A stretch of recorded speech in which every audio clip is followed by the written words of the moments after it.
Oi, pode entrar, fica à vontade. Imagine um lugar onde universos são feitos de fantasia, ficção científica e terror. Não há mais volta. Essa é a passagem para Imaginários.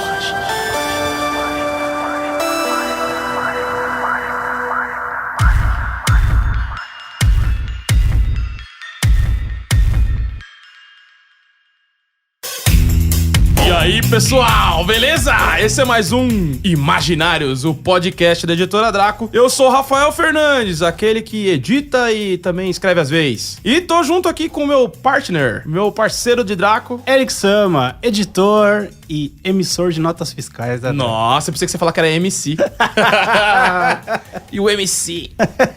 E hoje a gente vai falar aqui de um tema que nos interessa muito, que é quadrinhos e resistência. Não, é Trilogia da Resistência, uma série de quadrinhos sem querer. A gente montou uma trilogia sem querer, que junta aí obras de faroeste, cyberpunk, baseadas em todos os universos fantásticos que você puder imaginar, sempre lidando com enfrentar o poder. Engraçado, né? Porque é fantasia, ficção e terror que acabou permeando esses temas, que no fundo acabou unificando aí três obras que a gente criou de forma distinta e que viraram uma trilogia, né? Uma trilogia, não uma trilogia planejada, né? Como foi a do Rei Amarelo, que depois a gente entendia que era uma trilogia e viria depois o Cthulhu e o Demônios. É uma trilogia que se formou por afinidade de temas, né?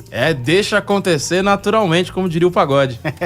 E tudo começou, na verdade, das necessidades da gente, como é que eu vou dizer, reagir ao ambiente, né? Ao ambiente político e social que a gente tem vivido. E a história começou com Periferia Cyberpunk, né? Que era um quadrinho que a gente tava a fim de fazer faz um tempo, né? A Draco tem uma tradição na linha punk, né?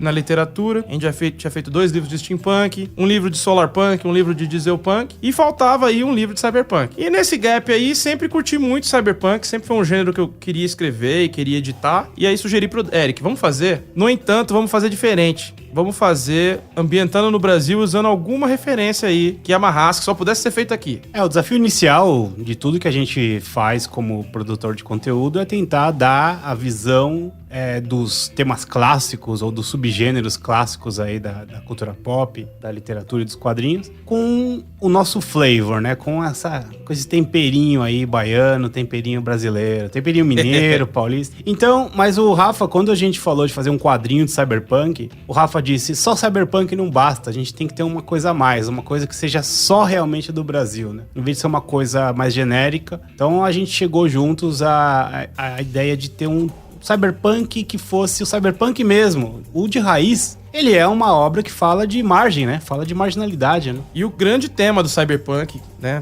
ao nosso ver, é a desigualdade social, né? Que tem aí uma elite poderosa que tá ali num lugar especial, longe do povão, onde tem acesso às novas tecnologias, à saúde, condições de vida. E você tem a população que tá à margem, que fica numa região periférica, numa região das fábricas, do dejeto, do resto. Isso você vai encontrar desde Battle Angel Alita até Matrix, entre outras obras que têm um cunho diretamente cyberpunk ou foram muito influenciadas por esse subgênero. No Neuromancer é muito claro que o nível de tecnologia, ele realmente é aquela brincadeira, né, do alta tecnologia, baixa qualidade de vida, né? Exatamente. E é uma coisa que a gente vê na nossa própria realidade, né? Que o cara tem os melhores celulares, o videogame mais moderno em casa, mas a casa dele não tem nem acabamento direito, sabe? Sim. O cara não tem ainda nenhum estudo completo, mas ele tem todo o acesso à tecnologia, faz parte do estilo de vida dele. Principalmente a tecnologia que não gera renda. A tecnologia que faz ele perder tempo, vamos dizer assim. Eu lembro quando era moleque, tanto que até um tempo atrás estava conversando com alguém sobre cyberpunk e a gente sacou que São Mateus era cyberpunk. Porque a Avenida Mateu B, uma avenida famosa lá em São Mateus, ela sempre foi uma avenida que tinha boas lojas de videogame. Sempre pirateados ou sempre comprados de forma ilegal. Então, enquanto a galera tava comprando ali os jogos de PlayStation originais por um valor inacessível, a gente comprava todos os jogos do mês com o valor que ele comprava um jogo. Era meio comum isso. Então, os jogos de CD, PlayStation e tal, era muito comum na periferia comprar aquilo. Os videogames tinham um valor acessível, mais acessível que no resto da cidade. Tinha gente que deixava de comprar na Santa Efigênia ou na Galeria Pajé, né, pra ir comprar em São Mateus. Então, meio de certa forma, São Mateus é cyberpunk no quesito videogame. Então você tinha essa conexão, né? O cara tem acesso a uma série de tecnologias e muitas vezes a qualidade de vida dele é uma porcaria. Então o Brasil tinha tudo a ver com cyberpunk. Sim, e o brasileiro, acima de tudo, ele é um cara que gosta de consumir cultura. É ao contrário do que as pessoas imaginam. O brasileiro, ele gosta de consumir conteúdo. Só que, às vezes, ele não tá disposto a pagar a grana que é cobrada e ele vai consumir pela pirataria, vai consumir da forma que for. Mas Ou ele... conteúdo mais barato, por exemplo, a televisão, o rádio. Claro. Mas assim, ele quer boas histórias, ele quer bom conteúdo, ele quer boa música. E o cara não abre mão disso não, cara. O brasileiro curte muito e a gente já teve vários exemplos que esfregaram na nossa cara o quanto todas as classes sociais curtem consumir coisas boas. É verdade. Inclusive, o Brasil tem uma tradição muito boa de criar cultura, né? Recentemente, a gente tem encontrado um pouco de dificuldade de exportar essa cultura, mas era muito comum. A música brasileira determinou muita coisa. Você vai ver a bossa nova, foi uma renovação do jazz, por muito tempo aí considerada uma coisa revolucionária, e hoje em dia ocupa todos os elevadores do mundo. Mas tá aí, tá segurando a onda. Mas, brincadeiras à parte, a música brasileira é muito influente. A própria literatura, você vê que quando se permite que ela saia dos limites da língua portuguesa, ela costuma agradar bastante, seja com Machado de Assis ou seja com Paulo Coelho. Sempre quando a gente consegue importar, tem um bom resultado. Eu tô com dificuldade pra respirar hoje, velho. O brasileiro, a verdade é que o brasileiro, ele por ter muita facilidade de se adaptar, ele consegue dialogar com vários tipos de forma de cultura. E isso se reflete na forma que a gente exporta. A gente exporta desenhista, a gente exporta artista 3D, artista de games, caras que criam. O brasileiro é muito criativo, é muito adaptativo. E isso tem tudo a ver com o espírito dessas três obras, né? De como o brasileiro ele se vira para se manter vivo, para levar a vida no meio de um país tão desigual, tão difícil de se viver. Acho que é engraçado como essas três obras elas falam disso no fundo, né? Vamos falar um pouquinho do Periferia, Rafa?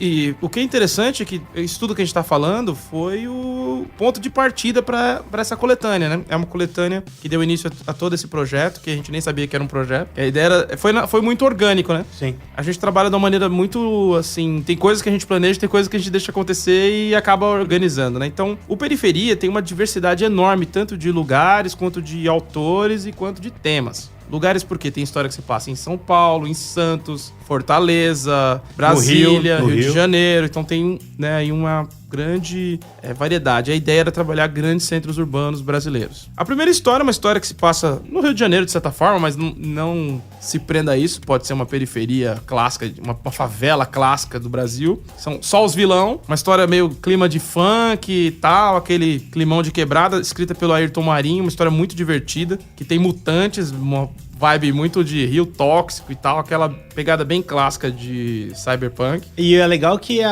o jeito que a cidade é apresentada é inclusive a história que dá a capa, né? A capa do gibi, ela faz alusão a essa história e a cidade, ela se desenvolveu tanto que você não sabe onde acaba o Rio de Janeiro, onde começa a próxima.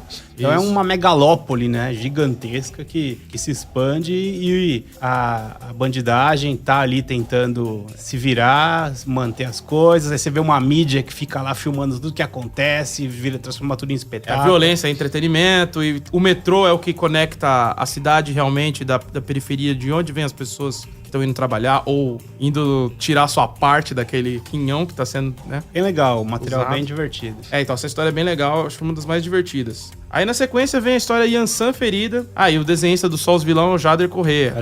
Desenha pra caramba. Aí vem Guilherme Wanck e o brasiliano, cara. Guilherme Wanck e brasiliano escreveram produziram uma história muito legal. Yansan Ferida, que é uma história que se passa em Brasília, que aí já é uma outra pegada, uma pegada mais urbana, meio cosmopolita. Você tem ali uma personagem principal que tá tentando descobrir o lugar dela e tal. Tem uma coisa meio de distopia, né? Essa história, né? Por conta de controle social e tal. Essa estética do brasiliano com os grafites é maravilhosa, né? Dá um tom muito bacana. Isso, essa falsa sensação de que o mundo lá fora tá pior do que aqui e tudo mais. Então esse é o grande tropo dessa história. Que dá até medo de falar muito sem estragar o final. Sim, então... acho que tem que curtir. E a arte é maravilhosa, né? E a próxima história, que é Um Tucano Me Ensinou a Voar, que é do Cauê Marques e arte do Cássio Ribeiro, que é uma história bem, assim... É um cyberpunk bem discreto, assim, se você gosta de um cubo, se você gosta de uma coisa mais sobre dia a dia, de pessoas comuns em um universo distópico, essa é a sua história. É uma história bem tocante. A arte do Cássio me lembra muito a arte do Salimena, de alguma maneira, né? Do Rafael Salimena. E ele é um quadrinista tão bom quanto, assim, dá pra ver que a narrativa dele é bem legal e tudo. E é uma história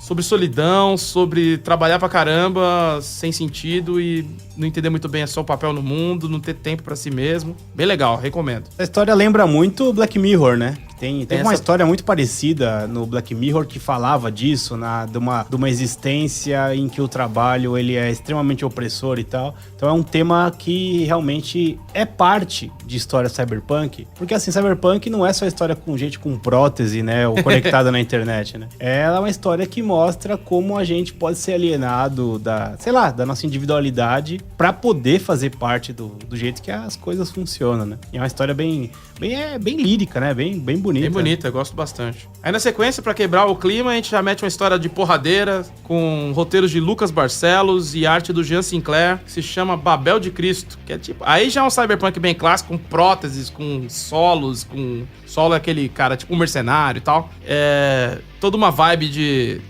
O Cristo Redentor virou um favelão, uma parada muito louca. As pessoas da cidade meio que remendam o Cristo que perdeu um braço. É bem divertido. E também tem toda essa vibe, Rio de Janeiro, piriri pororó, como se diz. Na sequência, depois dessa, tem uma história que eu acho muito legal, que é do Tadeu, Antônio Tadeu, e do Thiago Lima, que chama Golem Binário. É uma clássica história de hacker, só que aqui você tem uma hacker que vai se meter numa parada e ficar presa numa situação muito específica. Eu acho que é aquela história muito, se você é nerd de coisas de hackear e tudo mais, mundo virtual, essa é a história que vai te agradar nesse volume. É aquela história que o hacking é o núcleo, né, da história, né? Quem hackeia os hackeadores. Tudo gira em torno disso. Isso, tem aquela coisa, né? A pessoa tá lá tentando digitar o código pra fazer a coisa acontecer e tudo rolando contra. É bem um tema clássico mesmo. Isso, né? E tem também gotinhas de Soylent Green, então também se você curte, vai se divertir. Soylent Green é sensacional, né? E aí, na sequência, vem uma história da roteirista Larissa Palmieri e arte do Azrael de Aguiar. Uma história também na pegada marginal, né? Então você tem aí uma grande cidade ali, toda como se fosse um paraíso. E uma das pessoas que mora nessa cidade é expulsa e descobre que em torno dessa cidade tem toda ali uma comunidade que vive dos restos, né? Então, um outro clássico tema de cyberpunk. A gente viu isso no Alita, tem no Judge Dredd, tem, né? Tem. É um clássico tema, porque basicamente é isso que acontece. Sim, que é uma forma bem ilustrada de mostrar como é que a sociedade realmente se divide, né? Com aqueles que sugam e aqueles que são sugados. Exatamente. E tem muito a ver, se você já visitou um aterro sanitário ou alguma coisa do tipo, você vai ver que existe uma outra sociedade que literalmente vive dos restos. Então vale a pena esse tipo de história pra fazer a gente pensar nisso também. E aí continua com uma outra história, uma outra roteirista, Bruna Oliveira, e arte da Kemi Hayashi Midriase. Essa aqui é uma das favoritas da galera que gosta desse álbum. E eu também gosto muito dessa história. Ela é uma história sobre o sistema te enganar, te iludir, esconder a realidade de você, pausterizar a realidade para no fim, quando ela vira à tona, você não tem condições de lidar com ela. É um cyberpunk basicamente sobre comunicação de massa, né? Sim, exatamente. Então é bem legal. Bem legal, que se passa em Santos, né? É isso? Essa que passa em Santos? É isso mesmo. É tipo a cidade que é um barco. É um tema que você encontra no Ghost in the Shell, nas séries principalmente, né? Nos mangás e tal. Nas séries de anime, que mais recentes também tem bastante isso, né? De como a mídia e o próprio governo controlam o acesso à informação e tal. E por fim, tem uma história escrita, olha só, por mim, e com arte do Doc Guzzi, chama Fortaleza 2068. Não, a data não é...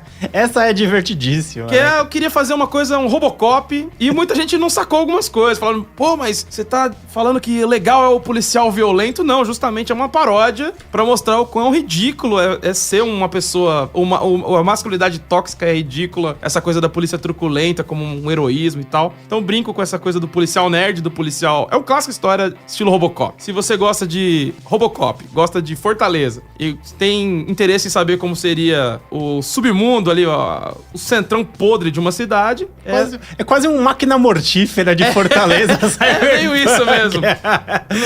Não é o tipo de história que eu costumo escrever, mas eu tava muito afim de fazer uma coisa assim, foi muito divertido. E o desenho do Doc Goose, ele é muito engraçado. É um desenho que tem uma pegada de humor muito legal e é ultra violenta a história. É uma coisa meio Hank Xerox, né? Eu queria pôr uma outra violência. É isso aí. É muito legal. É essa pilha mesmo, matou. E aí, esse é o time, essas são as histórias, né, que a gente juntou. E a capa é do Camaleão mesmo, desenhista do Apagão, e que rima com a história em quadrinho que ele desenhou. Desculpa aí, não é minha intenção. E aí, a ideia da capa é ter vários personagens da história do Ayrton. Muito legal, um metrozão, tal, uma coisa de surfista de trem, que é uma coisa que tem tudo a ver com Cyberpunk e Brasil, que foi um ponto de partida pra história dele. E aí, se você gosta de RZO e a música sobre surfar no trem, é pra você. Agora é um quadrinho que a gente vem gestando esse projeto faz tempo, né? Um projeto que o Rafa sempre quis trazer à tona e as coisas foram rolando, o tempo foi passando e de repente a gente tava ali com um contexto todo montado na nossa mão, uma narrativa toda de resistência, as pessoas todas incomodadas com a forma que o Brasil tava se configurando. E aí a gente trouxe nossa primeira campanha de Catarse, né, cara? Que foi no ano passado, depois de muito tempo aí que a gente não usava financiamento coletivo. Mas era um projeto que a gente tinha as histórias, a gente tinha um conceito, a gente tinha a montagem, mas não sabia como se comunicar com as pessoas que a gente queria retratar. O projeto estava praticamente pronto, mas a gente ainda não sabia como chegar no público. Sim. Né? E chama-se Na Quebrada, quadrinhos de hip hop. É um quadrinho que surgiu aí de várias conversas que eu tenho com meus amigos, principalmente o Gil Load, que a gente conversava bastante de, poxa, podia ter alguma coisa aqui que misturasse o universo do hip hop e essa coisa do quadrinho de aventura, de terror, fantasia, sem cair no bom e velho papo sobre história de crime e tal, uma coisa que fosse aspiracional e não negativa. Então, a gente buscou autores que fossem relacionados ou com questões sociais ou que tivessem uma pegada crítica bacana e principalmente negros e periféricos, né? E a gente colocou isso nas chamadas, na hora de selecionar, e teve muita dificuldade de encontrar autores que quisessem participar ou que tivessem um nível legal. Isso na gênese do projeto, né? Isso, lá no começo. E aí acabei tendo que fazer uma seleção que misturava algumas pessoas que tinham aparecido, mas a maior parte da equipe, eu tive que juntar um a um, caçando pessoas e procurando perfis e tal. Montar times, né? Montar times, então tirando a história do João Pinheiro, todas as histórias são de duplinha, né? De 2 autores, que nem o Periferia Cyberpunk inteiro é assim. E a pegada do Na Quebrada, que eu achei legal, que com o Catarse a gente descobriu que podia chegar num público novo, que a gente tinha um grande público que já era de periferia, que já era fã de rap, que queria histórias assim. Um dos momentos que, antes de comentar das histórias, um dos momentos que mais me surpreendeu foi numa resenha do Ferrez, que agora também é editor de quadrinhos, né, da Comic Zone.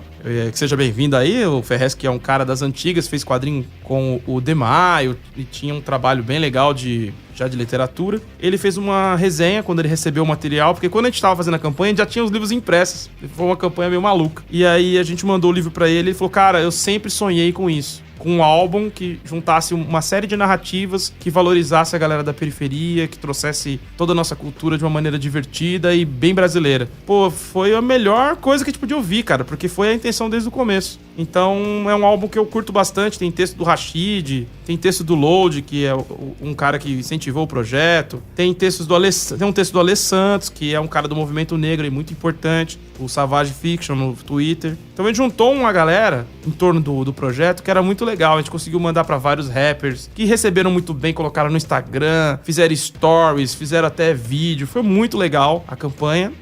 E reúne 8 histórias, assim como Periferia. A primeira história, coincidentemente, também, já que a última foi minha, essa também foi minha. O roteiro foi meu e a arte do Brasiliano, que tinha desenhado a história da Yansan ferida no Cyberpunk, que é um autor que tem tudo a ver com esse clima. Ele tem um traço muito próximo daquela estética da heavy metal, mas com uma pegada de grafite, de cultura afro. É um cara com uma arte muito singular. A gente fez uma história chamada Sampleador, que é a história de um cara que quando, após uma situação ruim que ele passa com um amigo, com a polícia, que ele acha que o amigo vai morrer, ele desenvolve um poder que é uma maldição. Toda vez que ele toca em alguém, ele descobre como essa pessoa vai morrer. Só que aí, pra ele, que é um cara comum, isso significa, não posso tocar nos meus familiares, não posso tocar na mina que eu gosto, não posso tocar nos meus amigos, porque eu não quero saber como eles vão morrer. E tem uma série de coisas aí pra quem vive ou viveu. Esse universo da periferia, de ter amigos que se envolvem com drogas, com outros tipos de coisa, que põe a vida em risco. Particularmente é uma das minhas histórias pessoais que eu fiz favoritas. O público gostou bastante, acho que teve uma boa resposta. E acho que tem tudo a ver com o álbum, ele começa já com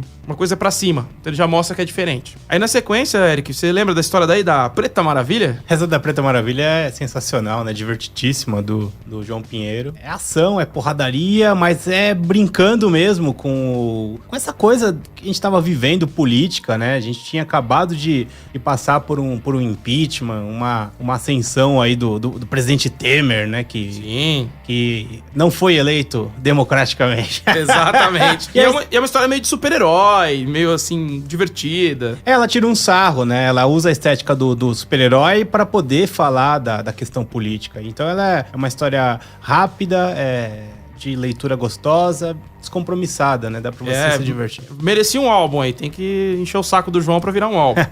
E aí tem uma das histórias que chama Morcego, eu acho que é uma história que, como é que eu vou dizer? Ela define o que a gente fez com esse projeto, é uma história que, sozinha, ela seguraria um projeto desse tipo. Chama Morcego, é uma história de três caras, né? Que tem interesses diversos, aí tem o D-Leve, que é um rapper do Rio de Janeiro, que escreveu o roteiro junto com o Cirilo S. Lemos, que você já conhece aqui do podcast, e que é um roteirista e escritor que mora numa periferia do Rio de Janeiro. E os dois se juntaram e criaram uma história inspirada em algumas músicas do D-Leve, algumas coisas da vivência que os dois tiveram, né? É uma história de um garoto que descobre que tem facilidade de fazer rimas ouvindo beats. É um rapper em formação, né? Exatamente. Aí ele vai participar de algumas batalhas e tal. E a arte extremamente carismática do Giovanni Pedroni, um cara que tem um trabalho muito interessante. Ele consegue fazer expressões legais.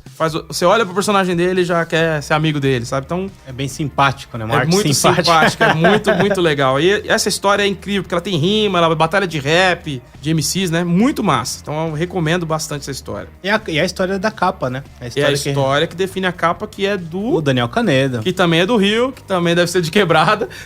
É um cara também que... É um cara aí que tem tudo a ver. Captou muito bem, né? Esse climão aí da batalha de rap, desenhar aí como é que é o ambiente, né? Onde rola. Sim, uma rua de fios cheios de tranqueira, né? Com resto de pintura de Copa do Mundo no chão. Isso, resto de pintura de Copa do Mundo, tênis pendurado no fio pra dizer que ali é uma boca, aquela coisa toda que quem é da periferia conhece. Aí na sequência vem uma história da Larissa Palmieri com o Vitor Flynn, que é sobre break, né? Um tema que é clássico do rap e que eu vejo ser pouco explorado em narrativas. Então ela conseguiu fazer uma história aí de empoderamento com break e com questão de igrejas evangélicas opressoras que dominam a quebrada. Bem interessante também. E ela usou uma coisa que eu achei legal, que ela usou um recurso do cyberpunk, né? Que é a prótese. Isso. De um jeito que cabe perfeitamente na história, porque a personagem ela é dançarina, ela usa uma prótese, então ficou um trabalho bem legal mesmo.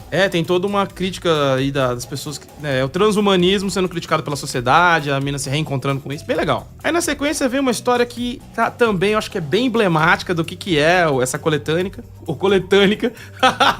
Coletânea titânica. É uma história bem emblemática do que é essa coletânea, que é do Felipe Caselli e do Mark Wesley, que se chama... eu não me lembro. História de Duas Cidades. É o título da história do Charles Dickens. Charles Dickens, exatamente. Do continho do Charles Conto de Duas Cidades. E é uma história bacana porque é uma guerra entre gangues de pichadores. Basicamente é isso.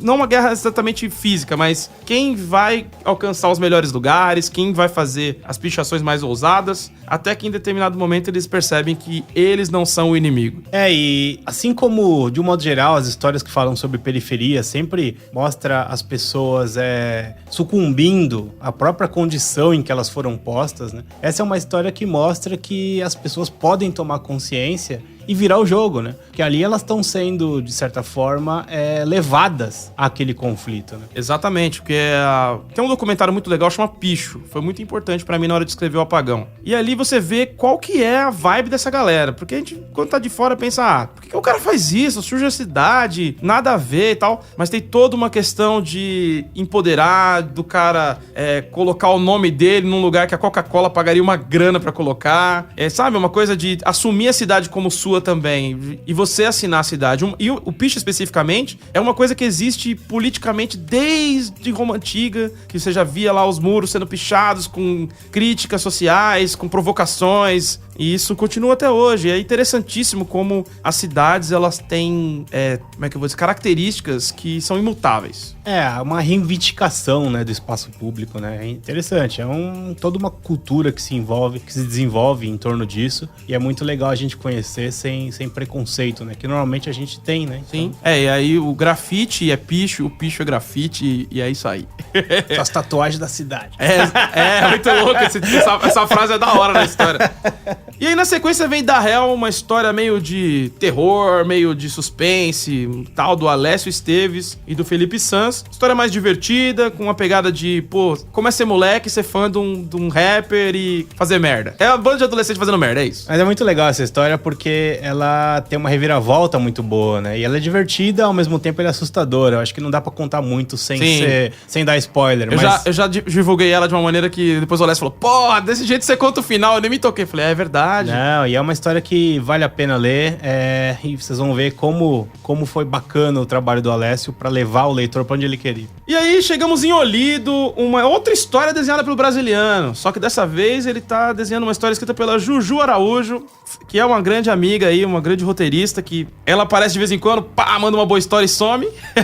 Ela aparece de vez em quando mais pra fazer a diferença, e aqui ela conta uma história inspirada nas vivências dela, que participava muito do rolê ali da Galeria Olido de São Paulo, que tinha as batalhas de rap e tal, então ela divide com a gente uma série de experiências e provavelmente pessoas que ela conheceu e viveu, e é uma história sobre você ser artista, morar em uma cidade grande, ter muita dificuldade de sair do lugar, tá envolto aí no crime, na polícia, uma série de coisas, uma história bem legal, uma história mais intimista, que tem uma pegada mais até momentos meio psicodélicos e tal. Eu acho que é uma história legal e que dá um outro tom aqui, dá uma quebrada pra algumas coisas que vem a seguir. Fechamento sensacional, né? Fechamento da coletânea pelo Guabiras, né? Que fala do O Rei do Groove, que é sensacional. É praticamente uma homenagem, uma história aí que fala de toda a história do hip hop de um jeito resumido, com um monte de referências. É um Onde Está o Wally do rap. Basicamente é isso. Em cada página tem,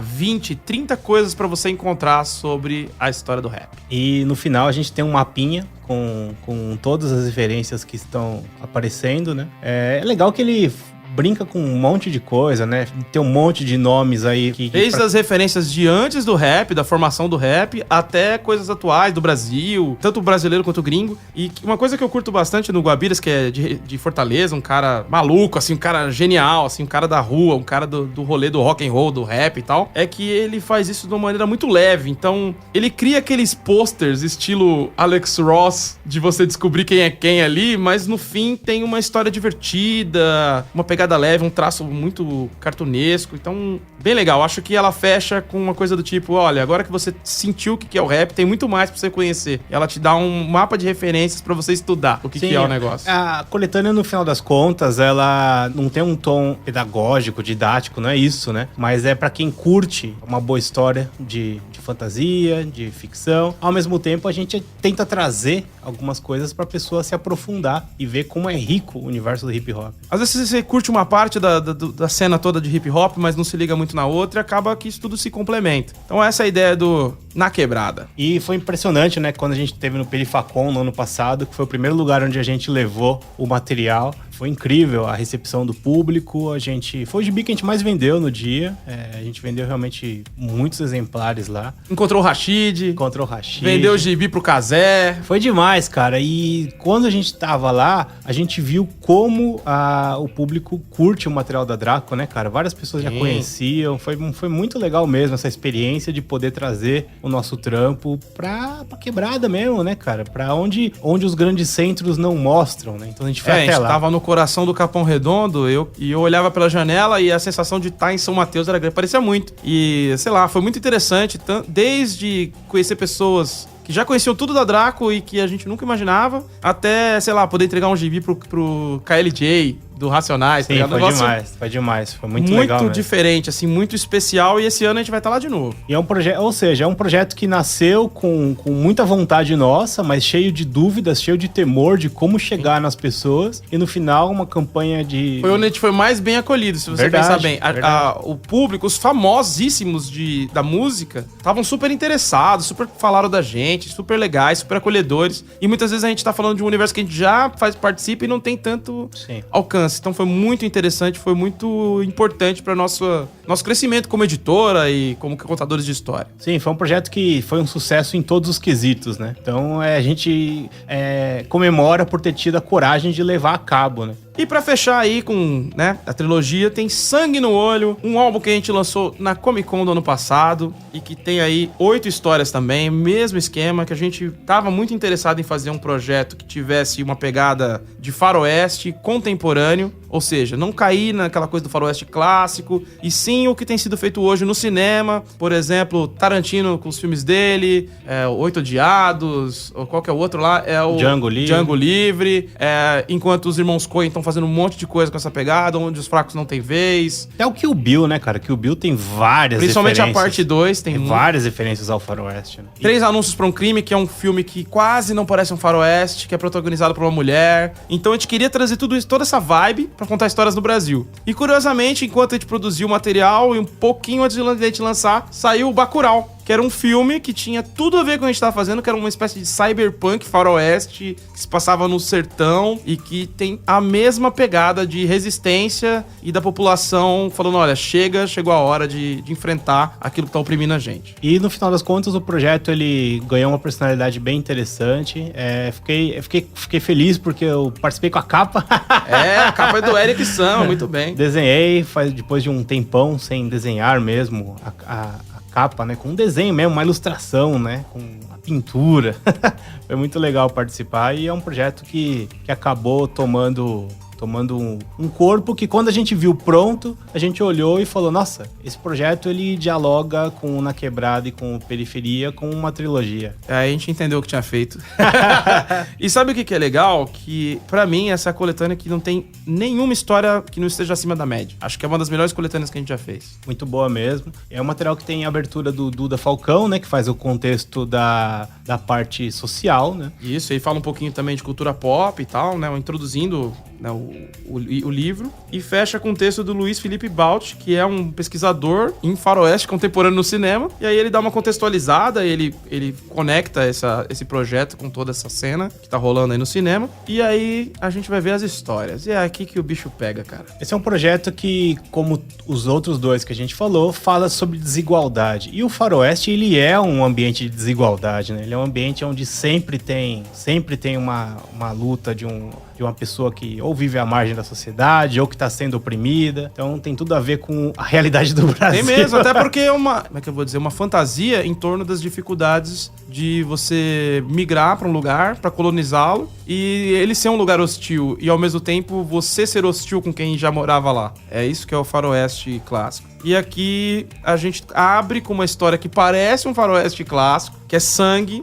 que tem um roteiro do Gustavo Witters, que foi a estreia dele, se eu não me engano, como roteirista, e desenhos daquele que se assinava como Mark Wesley, e aqui agora ele passa a assinar como Wesley Marks, e que agora, quando a gente relançar o Na Quebrada, a gente atualiza o nome dele. Um trabalho muito bonito, em que o traço dele dá um salto evolutivo incrível, ainda mais realista. Uma história que se passa no Paraná, essa daí. Exatamente, em 1979. E é uma história de como é difícil ter um pai que preste no Brasil. É basicamente sobre isso. E aí ela surpreende de várias maneiras. Muito interessante. E tem vários dos tropos, né, de faroeste estão aí, né? Essa aqui é um faroeste clássico com como é que eu vou dizer assim, um twistzinho, né? E aí daí pra frente que o negócio vai descarambar pra todo lado, que a gente vai começar a ter histórias que realmente abusam dessas possibilidades do neo-faroeste, vamos chamar assim. Então você tem o Felipe Caselli, ele de volta aí com Chico Silvério, o Chicão, e eles contam uma história que se passa no Brasil durante a época da borracha,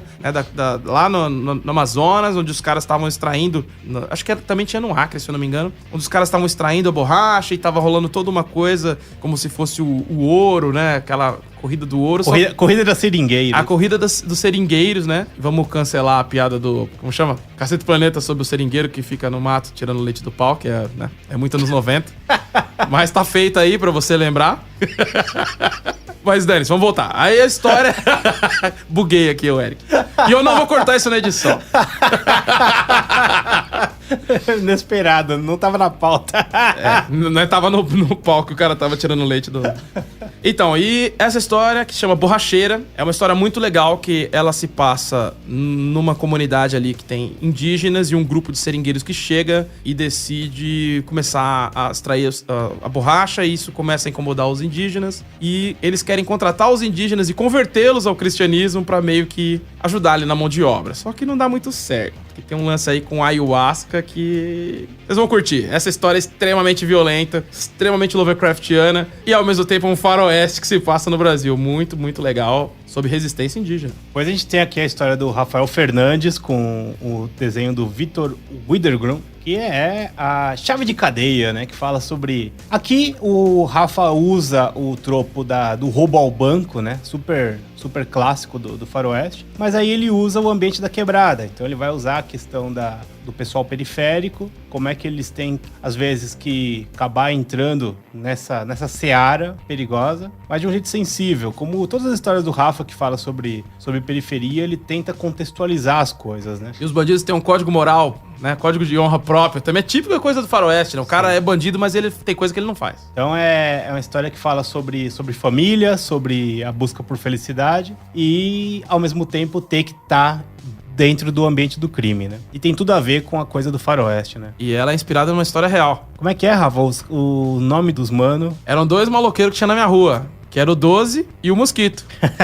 E eu não sabíamos por que tinha esses nomes. O 12 até tinha algumas teorias, né? Que é o artigo 12. Mas o Mosquito não fazia o menor sentido. Aí eu inventei um sentido. Mas a história real mais embaçada é que uma vez estava minha mãe e meu irmão, a gente estava em casa, e a gente começou a ouvir uns estouros e minha mãe falou, vamos lá ver que deve ser balão. Aí a gente saiu no portão pra ver o que era, e era um tiroteio que tava rolando na nossa frente. Os caras saíram do bar e começando a tirar, tal, e a gente, minha mãe, volta que não é balão, merda nenhuma. Aí a gente voltou pra dentro de casa, né? Acho que foi a primeira e única vez que eu vi isso na minha vida. E aí, quando tudo se acalmou, a gente foi lá dar uma olhada, ver o que tava acontecendo. E aí os caras estavam procurando a chave do carro, com o cara ferido dentro do carro, no porta-malas. E não achava de jeito nenhum. Procuravam. E não saíram de perto do cara. A polícia chegou e eles ainda estavam tentando ajudar o amigo e tal. Isso ficou muito marcado e meio que tem um tom aí na história. A próxima história é Chacais Adormecidos, né?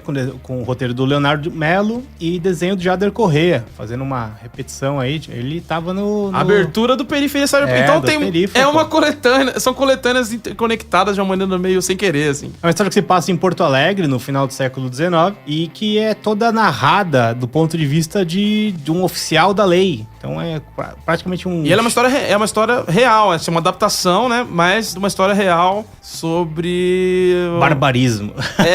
Sabe quando você vai comer um negocinho e... É o Suneitode brasileiro, é isso que eu posso dizer. É bem legal e é violenta, fala sobre os poderes que estão na cidade, mostra aquele ambiente hostilzão mesmo. Tem aquela coisa do padre, que é uma autoridade, mas tem um limite da autoridade do padre dentro do contexto do faroeste. Então é bem legal, porque a lei, ela tem que ser cumprida, só que tem coisas que as pessoas vão ter que presenciar para poder fazer a lei acontecer, né? E é bem pesada mesmo. E o Leonardo Melo tem a vibe correta de beber num salão, que eu já bebi muito com ele.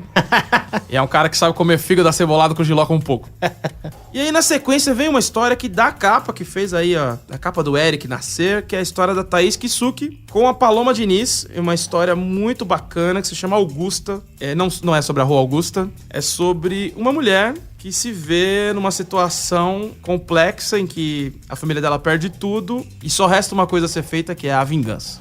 Fala sobre exploração, né? Que é um tema clássico também do faroeste, né? Das pessoas, dos colonos, né? Isso, dos proprietários das terras, né? Os caras que estão ali dizendo que a terra é dele, né? Sim. Então fala sobre injustiça e fala sobre fazer a justiça com as próprias mãos, né? Exatamente. E o que eu acho incrível sobre esse quadrinho é que ele foi inteiramente desenhado em uma semana. Foi muito rápido e Assim. o desenho ele ficou muito vivo, muito... É uma história que realmente teve um resultado incrível.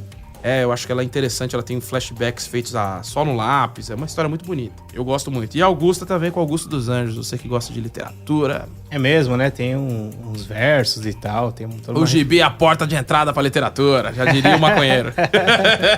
E aí temos mais uma história numa pegada bem diferente do que todo mundo tá acostumado a ver com Faroeste, que é a história do Alexei Dodsworth e do Sandro Zambi. Deus é grande. História do Alexei Dodsworth e do Sandro Zambi no desenho. E essa história que é muito curiosa porque ela é sobre refugiados, né? É um refugiado. É um rapaz que vem do Oriente Médio, então ele tá vivendo no Brasil. O exílio é um tema também constante do Faroeste. A própria formação da cultura americana, né? É de imigrantes, de pessoas que se exilaram de suas terras por diversos motivos. Aqui ele tem essa referência a isso. E ele foge de uma guerra, né? Também é um tema... O cara que acabou de viver uma guerra é um tema clássico do Faroeste por conta da guerra civil e tal. E ele quer fugir da guerra. Ele vem pro Brasil, ele foge lá de uma situação complexa. E aqui ele quer recuperar sua vida. Só que tem um fator, ele é gay. Sim. E aí, aqui ele se sente, ao mesmo tempo que ele sente que pode ter certas liberdades, ele ainda tem toda uma cultura de que isso é proibido e ele tem que fazer de forma velada. Então ele tem um choque de cultura com os relacionamentos que ele desenvolve aqui. Só que é o seguinte, ele chega no Brasil e o Brasil é do futuro, não é o Brasil de hoje. É um Brasil de um futuro aí próximo, em que as coisas já não são, a democracia já não tá tão firme e algumas coisas sobre liberdades individuais já não são tão respeitadas. E a guerra chega pra ele novamente. Sim, ele tem que encarar novamente aquilo que ele estava fugindo, que também é uma coisa que é um tema super clássico do Faroeste. Exatamente. Eu gosto muito dessa história, acho que ela é um groundbreaker do Faroeste. E aí temos também uma outra história muito bacana de resistência indígena, do Caio Agamaro, que você viu no Demônios da Goethe, é um cara talentoso. E um outro ser humano que tem muita qualidade, que é a Má Matiasi, que tem um traço muito expressivo, que consegue construir sentimentos com quadros sem texto de forma única. A expressão facial que ela trabalha, as poses, é muito legal mesmo. Muito legal, muito assim, acima da média. A história que fala mais uma vez, sobre exploração de terras, né? Isso chama-se A Retomada, é sobre um rapaz indígena que vê que a família dele tá numa situação assim, se deteriorando, a família dele tá se deteriorando, e ele decide carregar um caixão clássico desde o Django original, carregar um caixão nas costas e fazer algo pra mudar a situação dele. Essa história tava eu e o Caio conversando, e ela foi inspirada num discurso muito bacana de uma indígena que tava acabando de lidar com o luto de um de seus líderes, e ela começa a falar sobre várias lideranças indígenas que estavam sendo mortas e todo o caos que tá rolando, né, que piorou muito mais agora com esse desgoverno, e que é muito interessante. Eu vou colocar o link aqui nos comentários. Pra fechar a coletânea, O Homem do Saco, né? Escrito pelo singelo e sensível Eduardo Cassi. Sensível como uma pederneira. E desenhado pelo Messias Tartini. É uma história que fala basicamente de... Cara, são capangas. Não, cara, eram os caras, eram bandeirantes, basicamente. É uma história sobre bandeirantes que sequestravam indígenas e negros pra vender pra senhores de escravo, é isso. Então são nossos heróis bandeirantes. Nossa, seus grandes heróis aí. Então, assim, mostrando esse lado da colonização brasileira, que foi terrível, os grandes vilões aí da colonização brasileira, que apesar disso, eles até ajudaram a gente a aumentar o território, mas a que custo, né? Então, o que eu gosto dessa história é que a arte é extremamente influenciada pelo Hans Staden, que já era um cara aí que, né, fez várias gravuras e acabou registrando comunidades indígenas e tal do Brasil Colônia. E o roteiro do Eduardo Cassi sempre cheio de sexo, suor... Sexo, sangue e sujeira. Sexo, suor, sangue e sujeira, isso mesmo. São os 4 S's. É uma história que termina assim, olha, de uma maneira inimaginável. É muito boa mesmo. Era surpreendente, o desenho é incrível e o peso do roteiro tá justamente na forma que ela termina. Bom, só pra concluir aqui, né, no nosso papo, a gente apresentou os 3 livros, a gente tem outras obras que tem esse cunho de resistência e de questionamento social e político, né? Acho que o mais clássico de todos eles seria o Ditadura no Ar, né, que é um gibi que fala claramente sobre política, né? Mas a gente percebe que no nosso trabalho editorial a gente sempre vai permear essas questões sociais, é uma coisa que vem surgindo de forma muito orgânica no catálogo. Então, Máscara da Morte Branca, que a gente acabou de lançar do Alexei. Tem essa pegada também. Tem essa pegada. Steampunk Ladies. Eu acho que o Zé Wellington por completo, todo o trabalho dele, né? A obra do Zé Wellington, ela é muito social, né? Então, o Steampunk Ladies tem uma questão feminista bacana, que ele fala que escreveu pras filhas dele. Quem Matou João Ninguém, que mostra aquela ambientação de favela e um super-herói na favela que o poder dele é não morrer.